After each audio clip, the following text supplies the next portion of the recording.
So I expect everyone to be talking about the new Superman movie. It is so relevant, culturally, politically, even though James Gunn is trying to cover his ass and say that it isn't. Some of my fans even asked me to cover it, and I know I should give the people what they want. On the other hand, Sahara is a 2005 globe-trotting blockbuster starring Matthew McConaughey, which flopped so hard I had never even heard of all $160 million of it. Two things made me watch it. One, that the trailer makes it look functionally exactly like National Treasure, with a guy who's obsessed with a lost ship that no one else believes exists, his goofy best friend, a hot foreign girl, but also because it was based off a novel by Clive Cussler, who writes a lot of books for men who look exactly like him. I know his work entirely because he has a huge section at the library and it always reeks of cigarette smoke. And this movie has everything. Black characters that are so expendable to the plot that you almost expect them to die. African village children who wave at the white man as he passes by in his fancy car. A woman who's like such a Dr. Girl boss but also needs to be saved like 3 times in as many days. I've always been so interested with the anatomy of a flop. If I want to be real, I know that it flopped because it wasn't very good. But I found myself wanting to figure out like what exactly was so off about it. Especially because National Treasure is obviously one of the great American movies and it was only released the previous year. So my reasons for why this fiasco lost its studio so much money are thus. Firstly, if you've made it this far, thank you for watching. And if it ever behooves you, perhaps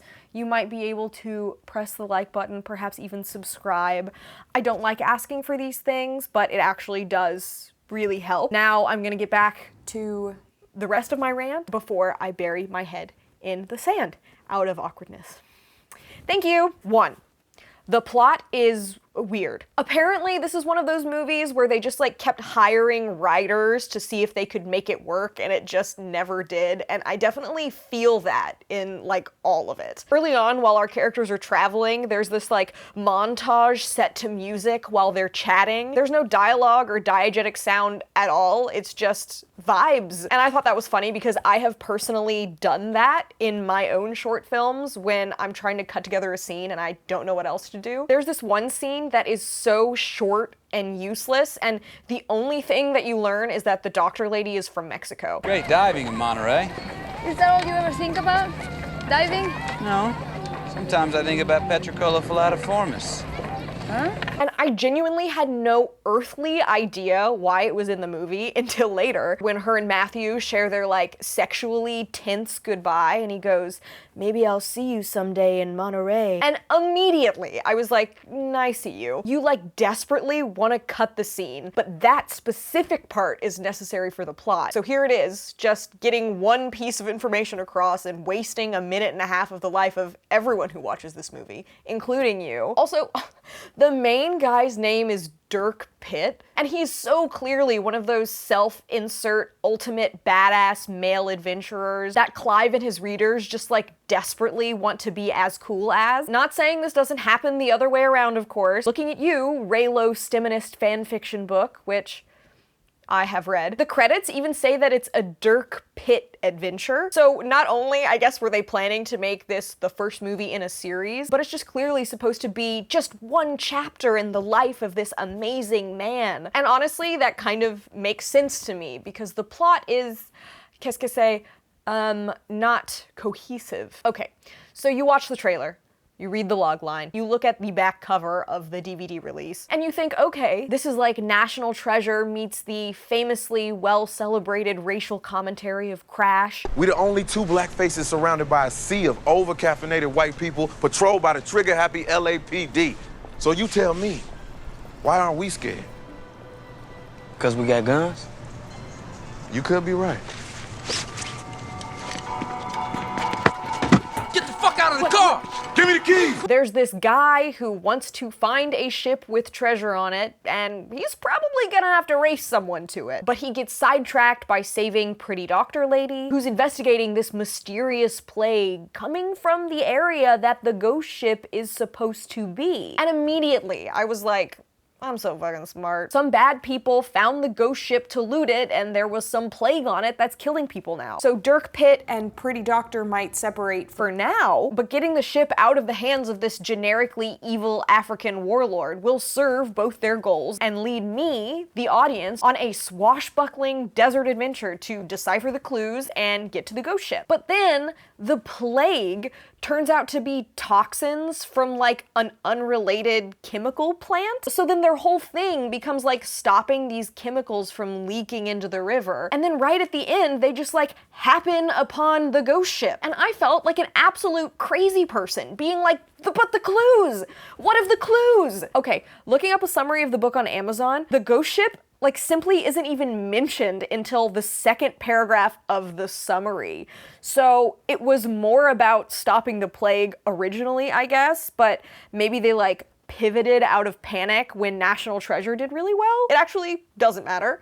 The point is, it's weird. 2, I did not care about the characters. First off, Matthew and his silly buddy have a rich benefactor who's interested in the loot they dig up, kind of like the Sean Bean character if this were National Treasure, and he's just not the bad guy. The American capitalist is just like cool. I don't know, sounds fake, but okay. And I've said this before with maybe like Blade. Have I talked about Blade? Matthew McConaughey's character cannot start out at maximum cool. I don't care about people who are already like the coolest, most badassest person you'll ever meet because they have no objective that I care about. Nicolas Cage in National Treasure, well, first off, he's Nicolas Cage, so he's already bringing his like less than suave, unhinged energy to the whole thing. And you got the little bobbies down on us. You take the missus outside. I'm staying right here. Good afternoon, sir. Hello. But he also has a chip on his shoulder. He is trying to make a name of his disgraced family. But this guy, he's got nothing to do except hang glide across the desert, hooting and hollering like he's at a rodeo back in Texas. I don't think we can fix this thing.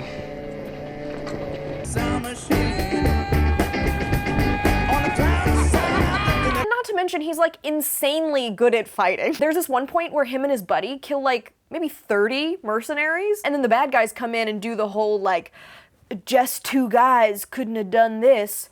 Well, you don't know these 2 guys. And it's like, no, I don't. Why are they so good at guns? And it's so obvious that Matthew McConaughey is an executive producer. I noticed particularly this prominently featured Longhorns cap, and I get it.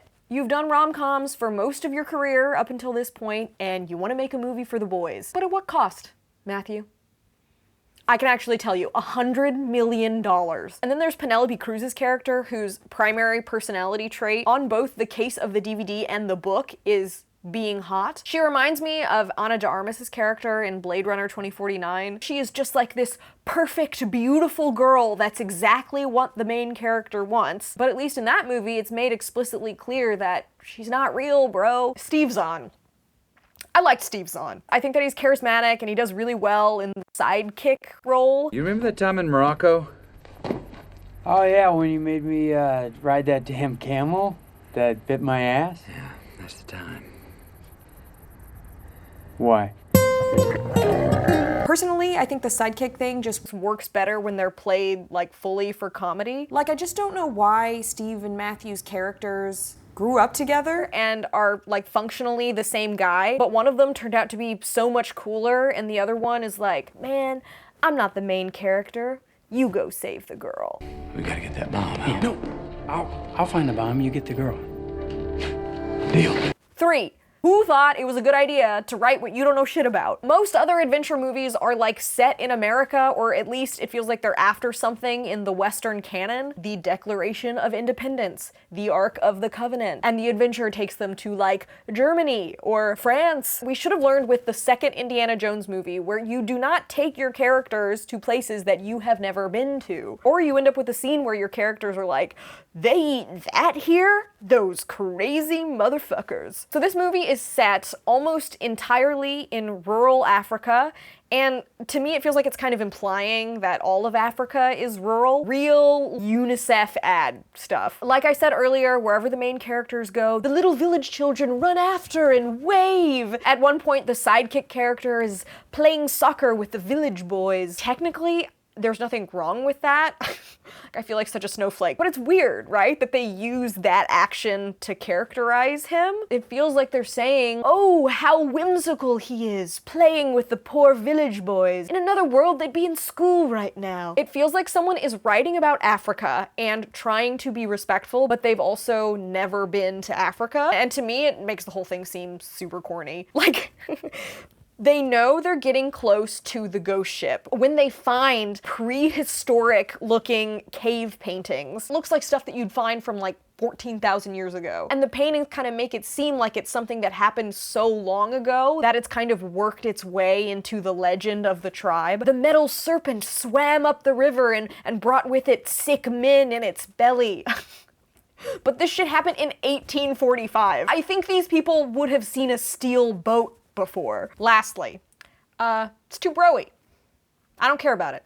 Make me care. I don't relate to Dirk Pitt, and I can tell I'm not really supposed to relate to Penelope Cruz. She's more of a love object. Honestly, I relate to Steve Zahn the most when he keeps losing his favorite hat, but he never even gets a scene by himself. They call blockbusters 4-quadrant movies because in a standard 2-child American family, everyone wants to see it. The mom, the dad, the girl, and the boy. But I watched this because I thought it was a treasure movie. If I had known it was a cool guy being cool movie, I wouldn't have cared. I think that maybe other male fantasy movies that did well around this time were more of a spectacle. Transformers had groundbreaking CGI. Mission Impossible 3 already had Tom Cruise risking his life for the bit. And I could also just smell the old libertarian on this. When the government just does absolutely nothing to stop a natural disaster that, importantly, would crash the American economy. And then the government crony comes back to them and is like, please, will you do covert operations for me? And the rich guy is like,